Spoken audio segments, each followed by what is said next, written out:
നടക്കുന്നു മുന്തിക്കെട്ട് താലികെട്ടങ്ങനെ ഓടുന്നു മറുവശത്തേക്ക് കാണാനെങ്ങനെ.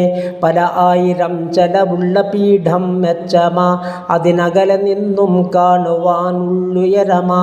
അതിലുണ്ട് ബ്ലൗസും സാരി പണ്ടമണിഞ്ഞതായി ഒരു പെണ്ണ് പൂക്കൾ ചൂടി പലരും നോട്ടമായി. മിന്നുന്നു ക്യാമറ അതിന് ചുറ്റും അനവധി, അടിതെറ്റി പലരും വീണു കണ്ടിട്ടാ നിധി. സ്ത്രീ പുരുഷരെല്ലാം നോക്കണേ സമ്മിശ്രമാ, നിരോധനം ആർക്കുണ്ട് എല്ലാം തുല്യമാ. ആർക്കെവിടെയും കടക്കാം രസിക്കാം നോക്കാം, സ്ത്രീകൾക്ക് സ്വർഗം തന്നെയായി കണക്കാക്കാം.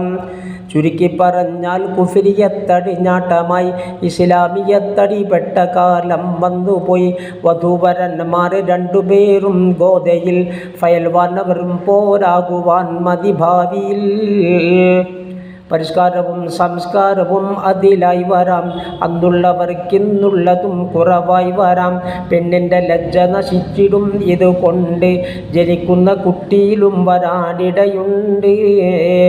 പെണ്ണിൻ്റെ ലജ്ജ നശിച്ചു എന്നാൽ പിന്നെ വെണ്ണീറിനേക്കാൾ കഷ്ടമാണേ പൊന്നേ എന്നാണ് സയ്യിദുനാ അലി പറയുന്നത്.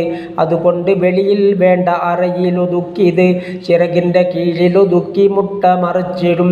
പിന്നീട് കോഴിക്കുഞ്ഞ് വെളിയിൽ വന്നിടും. അതുപോലെ വിത്തും ചാക്കിലാ കെട്ടുന്നത്, കിളിപ്പിക്കലും മറക്കാതെ വെളിക്കിട്ടല്ലത്. തെങ്ങിൻ്റെ തൈ വെച്ചാൽ അതും വളർത്തുന്നത് ചുറ്റും മറച്ചാണ്, തുറന്നിട്ടല്ലത്. ഇതുപോലെ ദമ്പതികൾ പുറത്താകാതെ, അറയിൽ ഒതുങ്ങണം കാലി പോലാകാതെ.